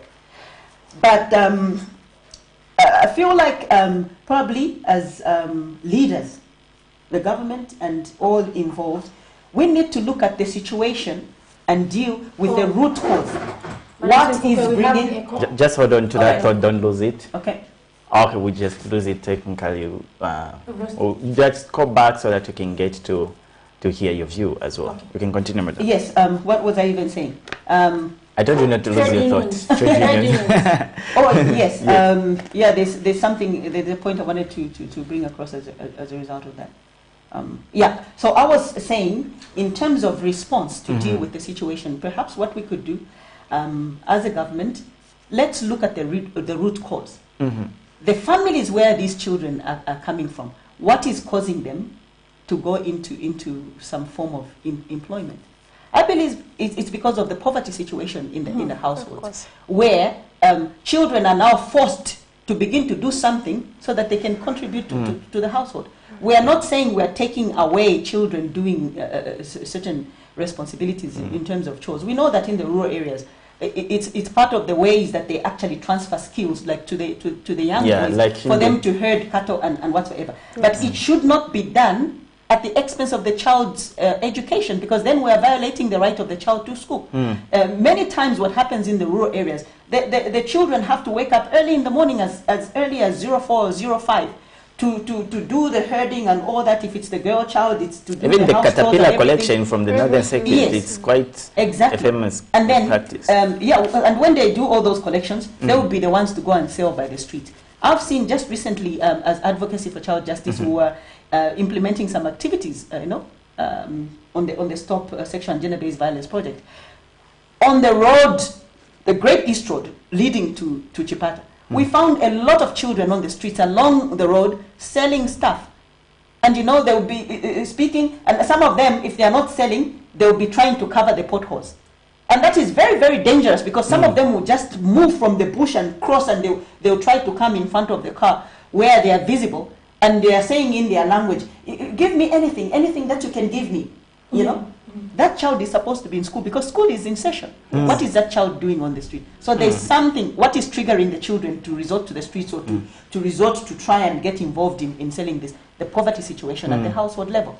So probably if we could strengthen the households, probably support them with finances, where they can boost their income generation. They can be involved in different generations. As you conclude, what would be your last remarks really to the nation, and also to government, especially in terms of, and we've talked about the child code bill, which has really stalled for many years, as far as 17 years. What would be your comment really in your last remarks? Thank you very much for this.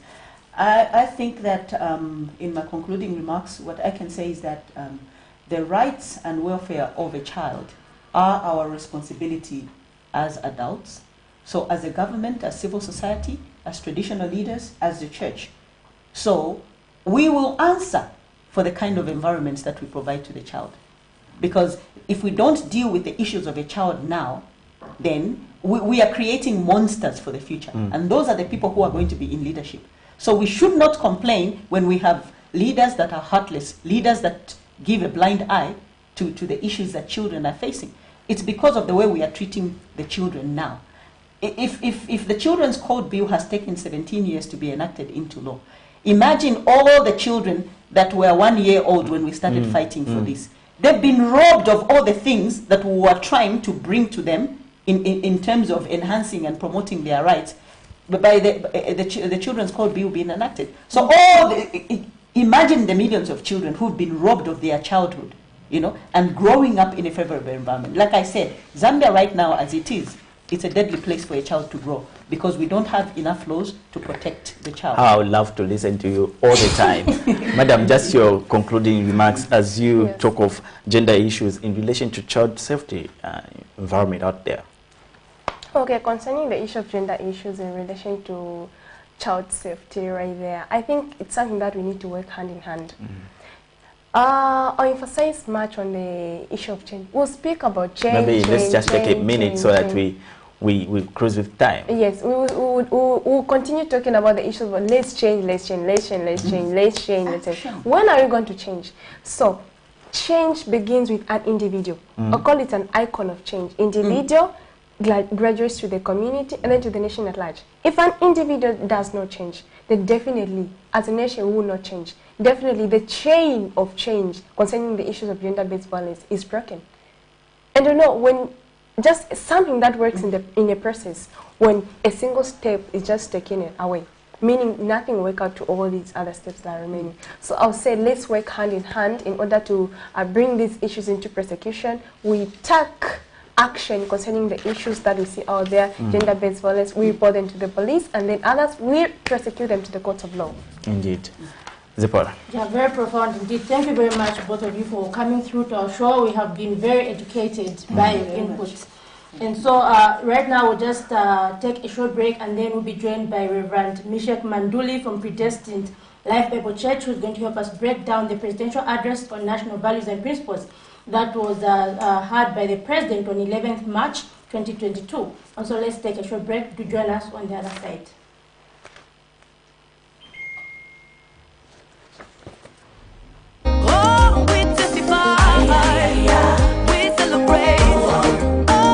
Hello, I'm Deborah Lukalu, all the way from South Africa. You are watching Camnet channel, not just another channel. God bless you. Stay tuned.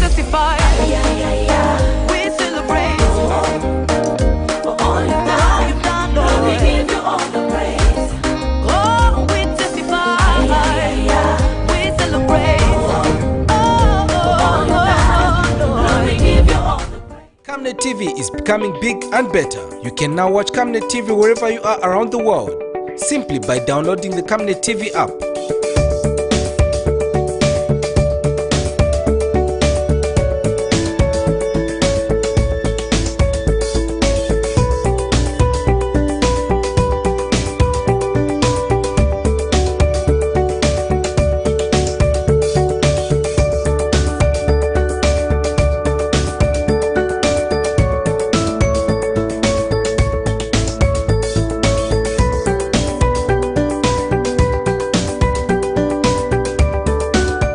With Camnet TV app, you only use less bundles. Camnet TV, not just another channel.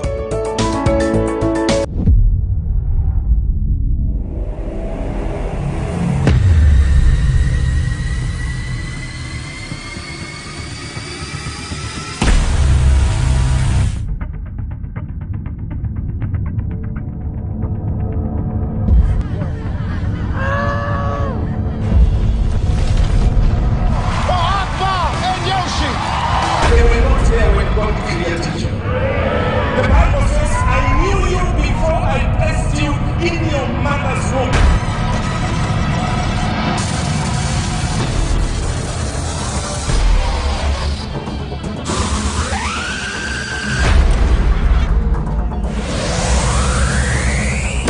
Apples and bananas. Working, waiting, this what you've been praying for.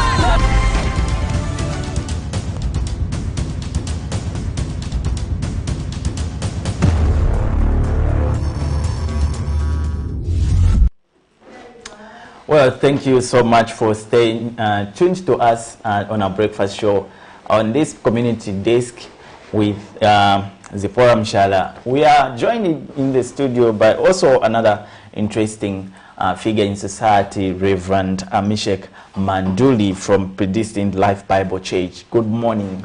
Good morning, Alex, and good morning, Zipporah. Good morning, Reverend. Welcome to our show. We finally meet in person. Thank you very much. It's an honor to be here at Camnet Television, not just another channel. Indeed. So on 11th March of 2022, the President actually addressed Parliament and also the nation at large in terms of just the values and principles, the way forward, the expectation from government, the expectation in society. And basically we compiled something, maybe before we dive into some issues that we are going to discuss, that was done right there on Friday by Patrick Soko. Let's just take a look. Okay. Friday, 11th March 2022, Zambia's Republican President Hakainde Hichilema addressed the nation on the progress made in the application of national values and principles. During his address, the president informed the nation that though the country has made progress in the application of morality and ethics, more still needs to be done as incidences of immoral and ethical conducts have continued to be high. Among some of the major highlights, President Hichilema has expressed disappointment at the high levels of alcohol abuse in the country, especially among the youths. To the youth, we urge you to refrain from abusing alcohol and other drugs. I must say here, Madam Speaker, there are cases where even adults are involved in this unfortunate situation.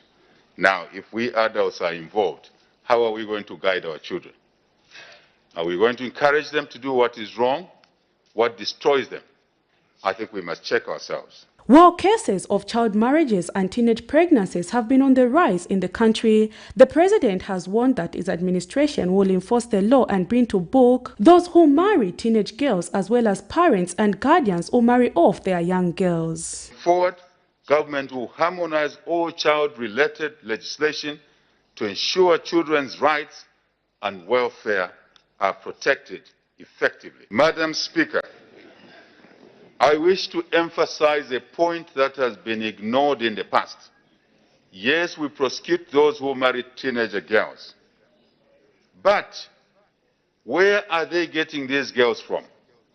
From a home, from somewhere. Someone has consented to this marriage. And therefore, we shall also go for parents and guardians who marry off young girls. The president also touched on work ethics and conduct of professionals in the country who are in a habit of waiting for handout instead of working hard. Embrace the value of hard work, Madam Chair. I shall repeat this. We have noticed that we have a declining work habit in our country, work culture in our country. Citizens want to line up for handouts without working. We can't build a nation on this basis, Mr. Speaker. This is the attitude that destroys nations slowly. Among other things, a number of important aspects such as the need to love one another as this is the only way of ending political violence was also emphasized by the president. The head of state also urged employers in the country to comply with the labor laws and create a conducive work environment for their employees. Other important aspect raised by the head of state is the need to end indiscriminately waste disposal, which has been a leading cause to most calamities in the country. And the president has reaffirmed that Zambia is a Christian nation and will remain as such. Prudence Chota, reporting for Camnet TV News.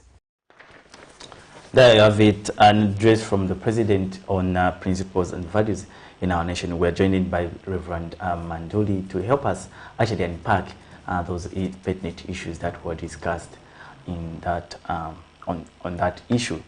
Reverend, so yes. Basically there are a number of, and it was a very long statement, indeed, but very important. Indeed. And as per custom, the president has to address the nation in that particular manner. Yes. First, let's dive in first point. Why is it important to actually remind the nation that we have the values, we have the principles that we should adhere to?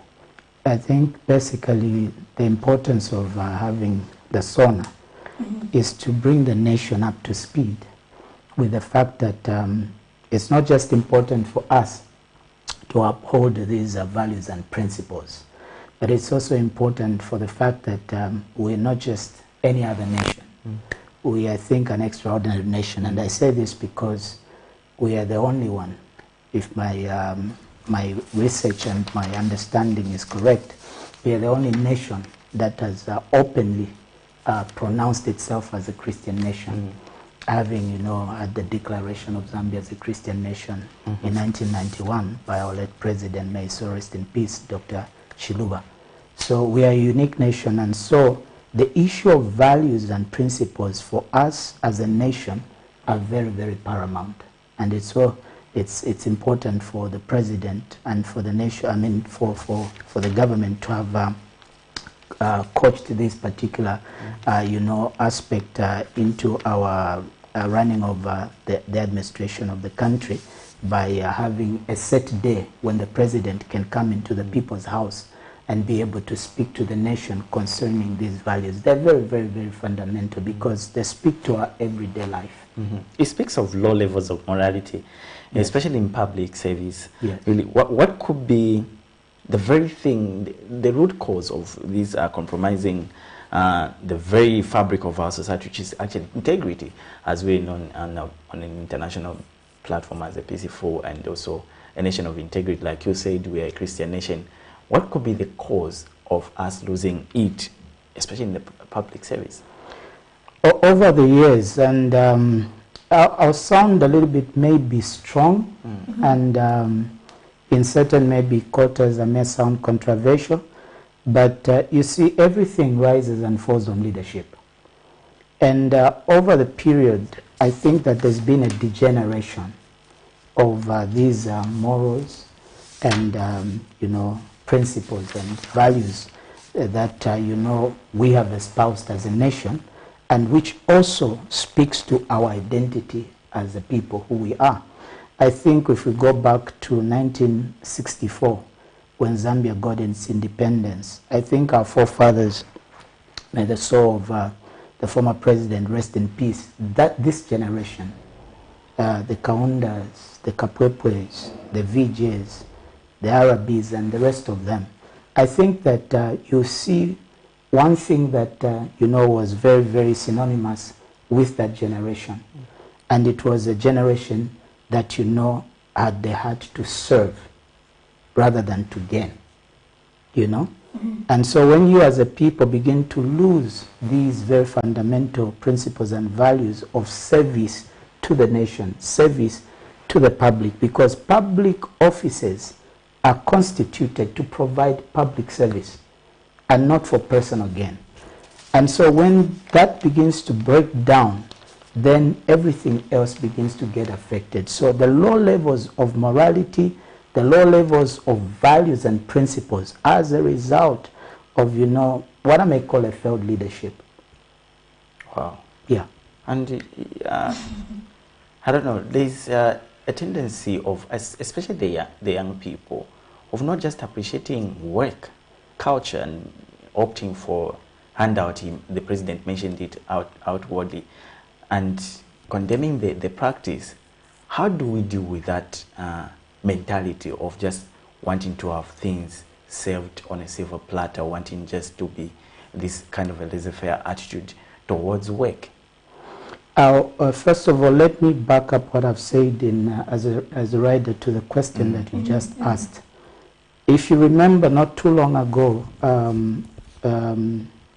was it on Thursday when the president was speaking to the young people during the Indaba? Yeah, it was actually the day before the address. One of the things, in fact, he spoke it during the SONA, and he repeated the same statement at the youth Indaba, at the government complex, where he spoke about the habit of what he called tantameni. The tantameni statement, where the politicians, are not in the constituency for 4+ months, and when elections are, up and close, then they'll just go, with a bag of money, and they'll call these young people to line up and give them 20 kwachas, 50 kwachas, and then they send them to go and misbehave out there, fight their opponents. They do not even understand the ideologies of the party. They have no cause for which they are fighting. The only reason they are going to go out there to make the noise and to jump up and down and shout slogans, it's because of a 20 kwacha and a 50 kwacha that has been given to them. Then you ask yourself, what is the value of this young person? So it starts with leadership, like I say. Who is the one that is calling for the tantamen? It's the leader who is supposed to train the young people so that they can emulate. Because there is no child who will train the father or the mother. It's the father and the mother that trains the child. It's not the other way around. So when we see the degeneration even among the young people, the lawlessness, the abuse of drugs, the abuse of liquor, just this lack of self-esteem and lack of focus and vision, I've started by laying the foundation, talking about the generation of Kaunda. These began to serve the nation at a tender age. People like Vijay was a diplomat at the age of 21. How many of our 21-year-olds today are in diplomatic service? Even just within the 20s. We're seeing, maybe in the 30s and above. But these, they served the nation diligently, and they did not have any experience because they took, the administration of the country from the colonial masters. So they were just starting, afresh. So they didn't even have role models to look up to. But look at the achievements. And for me, I've always said this, that, let's be respectful and honor the legacy of our history. I think that, our founding fathers and mothers did what, no administration to date has ever done. So sometimes I get hurt when I hear statements like, what has been done now, none of the administrations, including our founding fathers, ever achieved. I think they achieved a lot. Yeah. We are yet to beat the record of our founding fathers because they had the principles, they had the values, they had the focus, and this is how the nation was built to where it is today. So really, maybe what could be the cause for the degeneration over the years? Over the years, it's leadership, like I've said, because leadership has digressed from service to self-aggrandizement. You know, we want to meet our needs first before we can meet the needs of the public. But you know, nation building is about service. Nation building, I repeat that statement. Nation building is about what? Service. And you can only serve if you are selfless. You are not drunk with, you know, immoral behavior, if I may put it that way. Because immoral behavior is not just about flirting and sleeping around. It's about, you know, taking what doesn't belong to you. It's about, you know, inflating figures of, you know, a contract that is supposed to cost maybe 100 kwacha and you got it at 1,000. That is immoral behavior. Where does that come from? It comes from a degeneration of morals, where people begin to see a personal benefit first to be more important than public service. Corruption was another thing that the president actually stressed on in terms of how it has become more of a cancer to our nation. Maybe just a comment on that and what could be the way forward, because this is quite a wide crime. It's, you can't easily trace it, and it has done us bad as a country. Going forward with this political will that we're seeing from the new administration, what would be your comment on that? Firstly, I salute and you know, applaud President Hakainde Hichilema's desire to you know, bring sanity into the governance of our society, of our nation, and him being a champion of you know, the fight against corruption. But I'll say this, Zipporah and Alex here, that you see, one of the things that have made even this fight or the corruption, you know, to keep rising and going unabated, and we have sentiments like the one that you just, you know, quoted, Alex, where he says, you know, white collar crime is very difficult to curb and so on. Crime is crime. Crime is crime. And just like, you know, scripture is very clear and straightforward that the wages of sin is death, so is crime, you know. You know, the only reason why these things appear to be, you know, complicated, it's because we ourselves, as a people and those that we elect, have made it appear complicated. I'll cite one particular issue that is in public domain, and it broke my heart when I heard Honorable Minister of Lands, Muchima, saying that, you know, it's going to cost us about $500,000 just to come up with a report of Forest 27 for them to ascertain whether, you know, what was done by the previous administration was legal or not legal. Saying you have other That's what makes corruption complicated. Why should it cost us that amount of money just for a report? And first of all, we have people that have constructed, they are known people, former public leaders. So we have the records in the Ministry of Lands. We have the Zema report. We have, you know, the records and the reports of, you know, the digazation that, you know, the president then ordered, you know, for the forest. And all that is required is just to go through the records. It's as straight forward as that. Maybe you know, these jargons that have been created are the things that, you know, have made corruption appear complicated. Because it's the language that we attach to it. You see, in our homes, basically in our homes, when we are sorting out issues, we don't complicate them. And this is why, you know, homes, some of the homes are still, you know, managing things. If we all behaved like that even in our homes, I'm telling you, no home would survive. So because of this attitude that FIAB take of your government, it's for the public. So we want to complicate. The current administration, Honorable Muchima, Minister, Local Government, Honorable Nkombo, you remember at one time he spoke on the floor of the House and he said, the day we come into government, bulldozers will head to Forest 27 to demolish all the houses. We have a precedence in our neighboring country, Kenya, here. Uhuru Kenyatta, you know, moved in and demolished, you know, properties where they were built illegally in a forest. That was, you know, reserved. This is, you know, a recharge, a water recharge aquifer, Forest 27. It's a well-known fact. I think that Chieftainess in Komesha and the princess has been on record. We have former Minister Harrington and there is another big man who have been championing the issue of Forest 27. They have the data. Mr. Robert. Yes, Mr. Robert. Why aren't we bringing them on board if we have the nation at heart and if we have people that want to save the nation and deal with corruption? Indeed, quite an interesting topic. Maybe Zipoy want to jump in right there. Yeah, maybe as we go towards concluding, yes. But we had such a short time, maybe really what key issues do you feel should be taken away from the presidential address? The key issues I think that need to be taken from the presidential address is, I think, that the very issue of corruption, the issues of morality, the issue of public service with our civil service, the issue of policing. I'm very passionate about it because I think personally I did a lot of expectation in terms of the shift in the way we do our policing. I think the guest that you had was passionately speaking about, you know, I think early childhood, the child rights in general.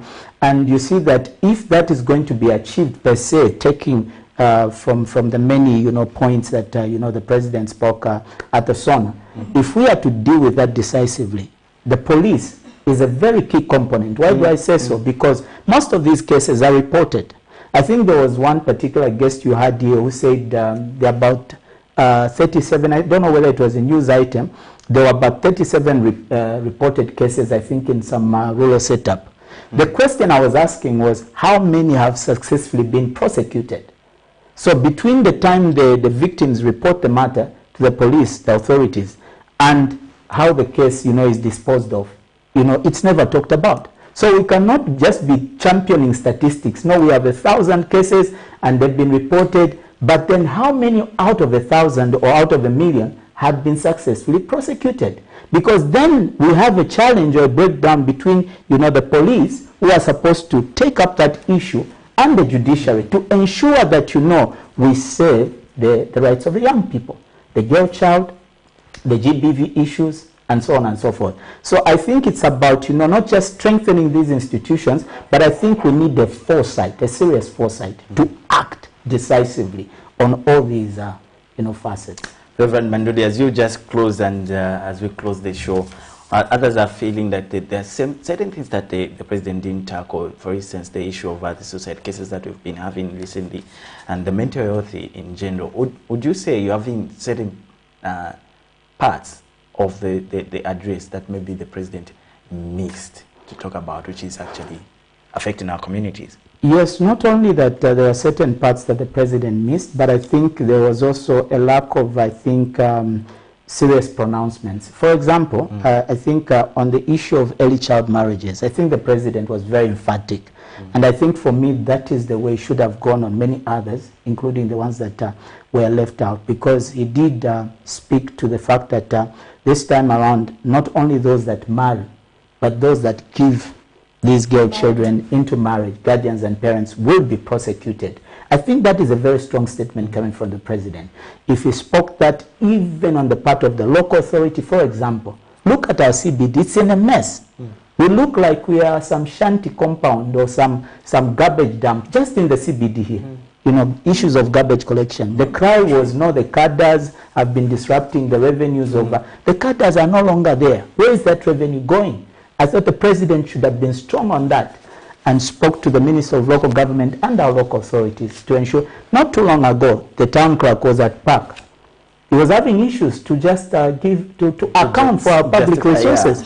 So what are we doing? We must be action-oriented, and I think that the president's speech missed and lacked, I think, emphasis and action on some of these very, very critical issues, as well as those that were not mentioned. For example, the suicide cases, as well as, you know, the accidents that have been very rampant. I think that there was need for the president, I think, to also speak to that, the Ministry of Transport, RATSA, and all the people that are involved to ensure that, you know, I think in terms of how, you know, our movements on the roads are being handled, but also the issues of how we can deal with some of these, because some of them are mental issues, some of them are demonically, you know, influenced, and some of them are just stress. People are, you know, overwhelmed with challenges, and so they feel the easy way out is to take their lives.